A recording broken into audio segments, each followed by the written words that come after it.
Morning Gaming. Some of you may on Twitter, the Gaming Drag. Today, I'm coming back at you another Let's Play episode of a Fall from Grace. There we go. I'm still waking up, y'all. So let's go ahead and jump right back into it, shall we? Alarm chain, you are up, and let's go. Alrighty. I'm at my parents, so the sound quality is going to be a little bit different. Alright, let's go.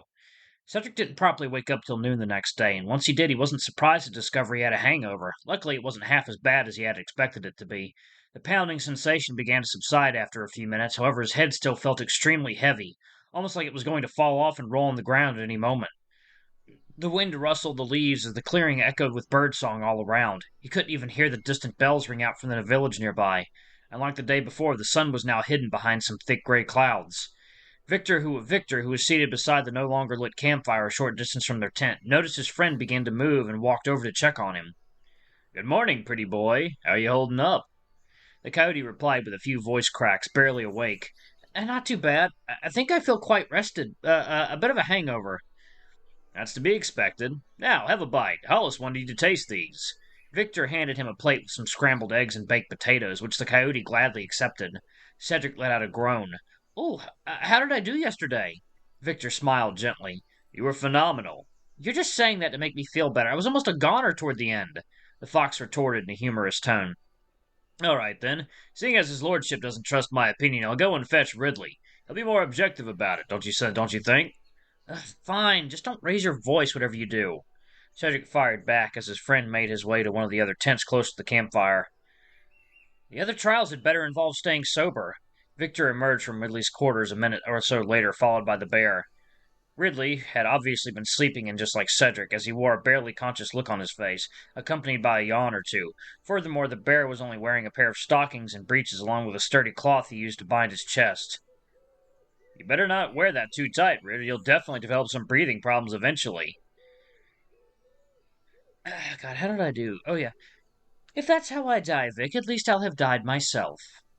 The two sat down next to Cedric, who greeted Ridley as he was finishing his meal. "Good morning to you, Cedric. Vic told me you wanted to know how you went yesterday." I didn't want to sugarcoat it. I didn't want it sugarcoated, is all." "No need to. You did splendidly. We took the fact you don't usually drink very much into account, of course. You being able to not fall over at all was very impressive. Most fellows would have given up before the end, but you pushed through." "Well, I'm glad to hear that." "See, I wasn't lying." The coyote ignored Victor's banter. "But what was the purpose of the test, if I may be so bold?" "I can't give the game away this early, I'm afraid." Cedric rolled his eyes. "I should have known." "Don't let that get you down, Ced. I'll explain everything once the trials are over. Trust me, there's a very valid reason for what we're asking you to do." "Might I ask what the next trial will entail, at least?"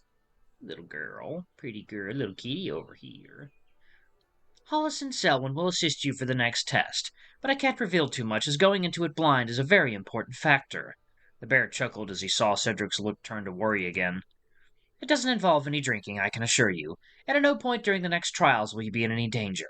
That's not what this is about. Does that sound good?" Second, coffee time.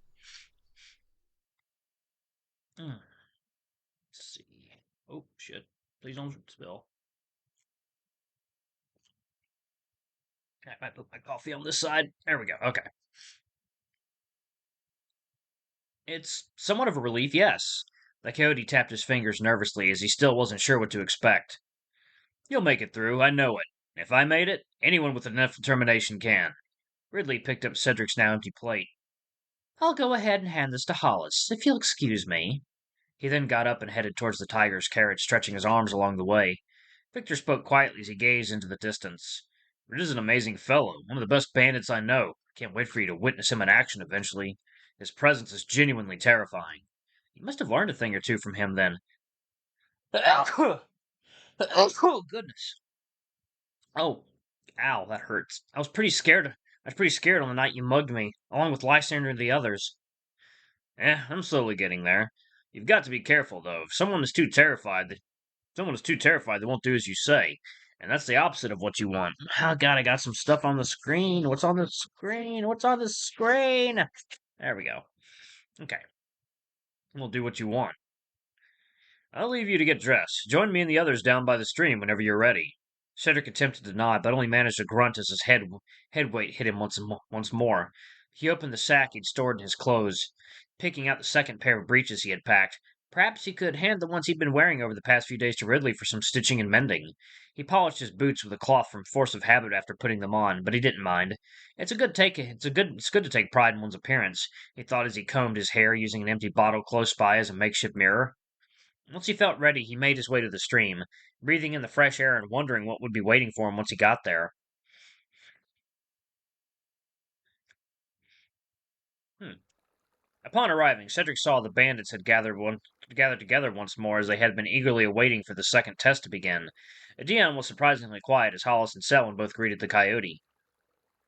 The voice I was doing for him. Let me see if I can bring it back up real quick. Good afternoon, Cedric. We all hope you're feeling all right after yesterday's test. I trust the food I cooked you was to your liking. Cedric finally managed to nod as he smiled at the tiger. He was starting to grow nervous again as the suspense was gradually getting heavier. Yesterday we thought it best to get the physically demanding trial out of the way first, but that doesn't mean you should underestimate the coming ones. Now please follow us. It's a bit of a walk, but we need to reach the closest sandy area down the stream. The two marched on as the coyote and the other bandits all followed, chatting to each other along the way. Blake caught up with Cedric as they stepped over a few fallen branches.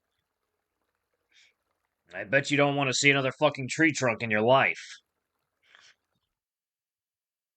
Hmm. Hmm. Oh, that's good. The coyote answered humorously. Quite right, I had my fair share yesterday. I'm sure Rid has already told you how you did. He has indeed, but what did you think? The Doberman snorted, his expression remaining unvaried. Pretty impressive. I can already picture you chopping off someone's fingers after failing to get an answer for where they keep their valuables. An evil grin spread across Blake's muzzle, but Cedric was getting used to the bandit's sense of humor by now. What about a belt with all the scalps of my enemies? Can you picture me with that? The Doberman let out a short and fast laugh. Aye, aye, and I can already see the wanted signs the whole country over. I like you, kid. You've got the right attitude. Good luck with the next trials. Cedric replied, feeling immensely proud he'd finally managed to win him over. Thank you, Blake. Hollis and Selwyn came to a halt, having reached the sandy spot they'd mentioned. All right, gather round, everyone, but keep clear of the sand.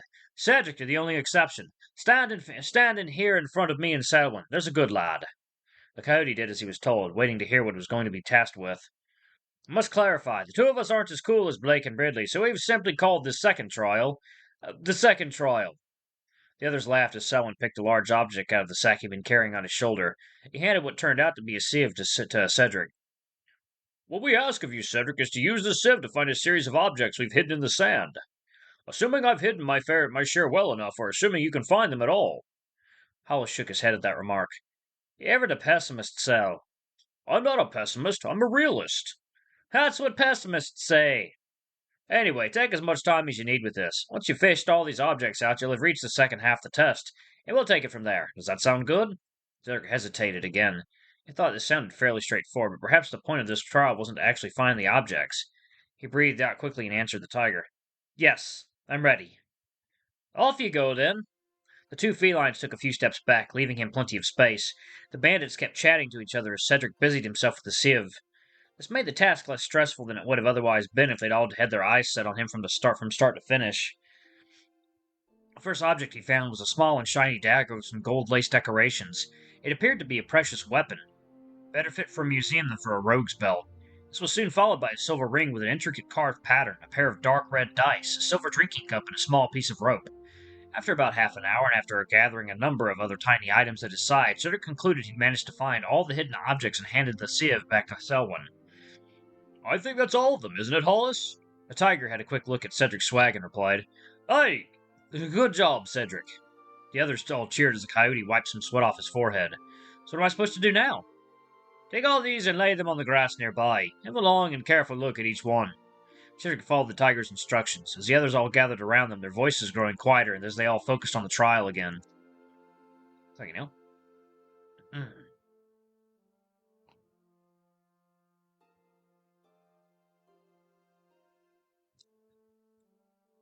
What we'd like you to do is pick a single one. You must then explain why you've chosen that particular object to the two of us. The coyote hesitated as he focused on the different items. Should I follow any sort of method? That is entirely up to you. We're merely observers at the moment.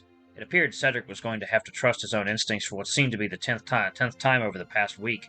He tried to think which object out of these would best suit a bandit. Should he choose the one that looked most valuable, or the one that could be the most useful? Among the various trinkets sat a drinking flask. A minute drinking flask, similar to the one he'd seen Victor use. It looked like it wasn't even worth half a crown, and seemed particularly out of place among its companions, due to the fact that it wasn't useful in any practical way either. Perhaps he should choose this flask precisely for the reason it differed from everything else. Now Cedric was sure he was beginning to overthink the whole matter. These trials were meant to determine whether or not he was a fit to be a member of the group. Surely the item that he was meant to pick should be something useful to a bandit. He kneeled down and touched the small piece of rope. I choose this. Are you sure? Now was not the time to hesitate. I know why I have chosen it. That should be enough. The others all began to loudly voice their thoughts as Dion shushed them forcefully. Why didn't you choose any objects of value? I was following a different criteria. I concluded choosing the most valuable money-wise wasn't my safest bet. Cedric chose his words carefully. He wanted the others to realize he meant what he was saying. So why did you pick the rope and not say the dagger? I also gathered that singling out the best weapon to use in a fight wouldn't work either. What was your criteria, then? The cat seemed full of genuine curiosity as he asked the question. Rope is the sturdiest and handiest thing I could have with me at any time. I can use it to carry a sack, tie things together, or even tie someone up if I were mugging them. The two felines gave each other a brief look, then turned back to meet Cedric's gaze, notably impressed. The coyote looked around, as he noticed Victor fondly smiling back at him. Ridley and Blake were standing to his left, still immersed in a discussion as to which object they thought Cedric should have picked. I still think he should have chosen the dagger. No one asked. That was a very interesting answer, but not at all what either of us had been expecting. The coyote hesitated. Was this good or bad? In fact, I don't think anyone has ever chosen the same object when taking this test. After another short exchange between the two felines, Hollis spoke again. We declare this trial over. You've passed, Cedric. A loud cheer erupted from the group after this announcement, as Victor rushed forward to hug his friend. I knew you could do it, my dear. He's already a my dear, is he, Victor? The fox grew flustered at the comment, as though he'd been a child caught stealing jam. Now let's get back to camp. May I offer you something to drink? The coyote replied jokingly as he felt the nervousness he had been carrying rapidly wash away. Nothing alcoholic, please. Second. Alright, y'all. I think I'm going to go ahead and pause it right there. Thank y'all so much for watching. Don't forget to like, comment, subscribe, ring that notification bell, and check out our Patreon if you can. It always helps. Before I go, I'm going to give a quick shout out to our lovely bronze tier patrons. Thank you all for all you do for the channel. We greatly appreciate your support. Thank you to our silver tier patron, Kate Silverman. Thank you going above and beyond. It's greatly appreciated. Thanks to our 3 gold tier patrons, Zeke, Toby, and Blue Wolf Alpha. Y'all are awesome. We love you. Thank you for subbing to Ultimate Tier. Anyway, if y'all want to get your names in the credits, get access to all of our Safe for Work contents as little as $5. Alrighty, I love you all, and I shall see y'all in the next video. Bye-bye!